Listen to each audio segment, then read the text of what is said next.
Thank you, everyone, for being here and for having me. I'm really honored to be here and excited to share some poems. The first poem that I want to share, I wrote while I was in the park that I work at in Weaselhead Park and thinking about how we value life and how we honor death. And as a society, humans, I feel, often struggle with that and that honoring. So that poem is kind of just exploring what that looks like. Have you felt the weight of a chickadee landing on your outstretched hand? Did you know that perfect weight when you weighed the pros and cons? Do you know the weight of the million mayflies dead in a day, the moose and her calf, and all they eat? The mother deer and the baby have a fence between them now, I've seen it. The doe is too frightened to find the small opening. What about all the stolen stories, the ones I cannot see, the ones you cannot see? What about the mycorrhizae network being pounded away, flattened for highways and cities? Gone are 1,000 blades of blue-eyed grasses. Gone are twining clematis that nestled in the branches, adorning the square needles, tiger lilies, lady slippers sticky with flies, their fleshy tongue drooling on the forest floor, waiting. Did you think of that? Did you think of the stoneflies cozy under the river rocks we bulldozed? The swallows and waxwings they would feed, the other, the weight of a bird perfect on your hand, on a trembling branch of aspen, leaves rejoicing in the wind, a bobcat raising its babies, the muskrats sleek in their tunnels. The vole, quietly feeling its way through the world. What a scary thing it must have been when the metal claws ripped it from its home, from the dead stump it lived in. A final flurry of motion deeper into its hole, and then I imagine it was crushed with those giant metal thumpers or suffocated in the place it called home. Now, it was always destined to die. But I think to die pulled into the sky by a hawk, feeling the ground under you fall away, seeing through your dull vision a light brighter than you ever had before, incomprehensibly bright. Then the claws snap your neck and the most luscious pieces of you are gulped into the stomach of a flying thing, while your skeleton is left under a tree for bugs and time to clean and claim. I wonder if anyone doing the metal ripping felt sad for robbing the bowl of its glorious death. All things must die, I know, but how and why and for whom?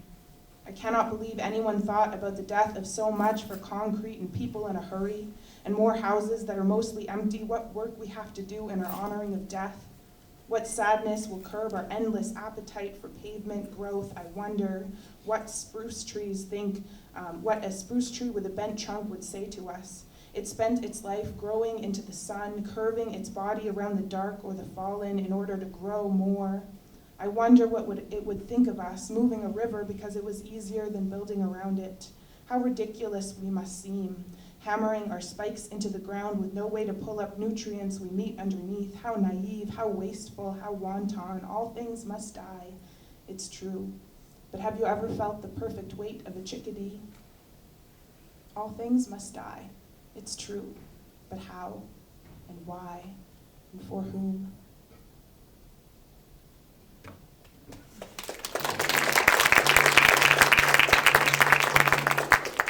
I have one more poem to share. It's called What If We Did This Differently?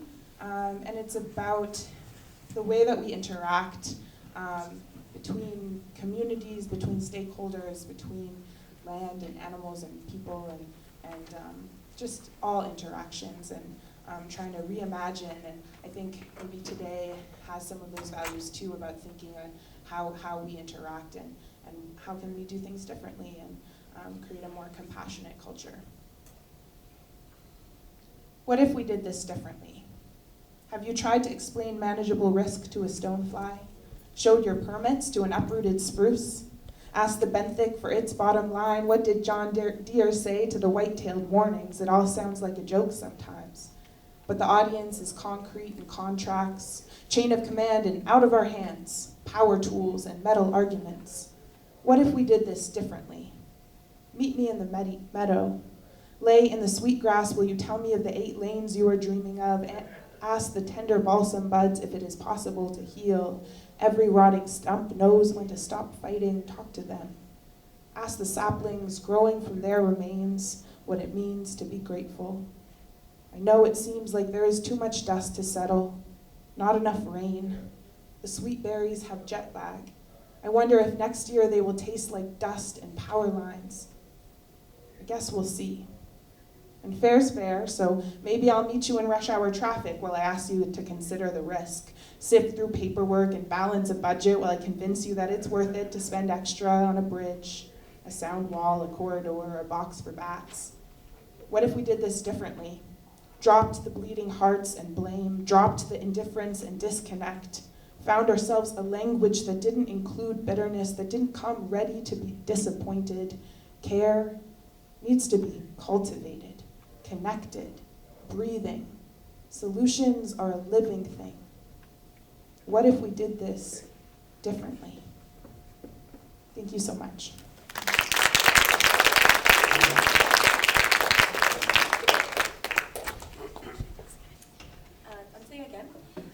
So I'm going to share with you, this is the Cree Creation song. It just reminds us that we're not above our own creation, we're actually part of it. And Mother Earth, she always rebuilds, she always comes back. We are here for her grace, and she'll be fine without us, but we need her to survive. So it teaches us about how connected we are to the energy around us, to the animals around us, to the plants around us. We breathe with the trees. The cedar's been watching over us for many generations, and will continue to watch over us for many, many more. It just reminds us to be present within our bodies and all around us. And so this is the Cree Creation song.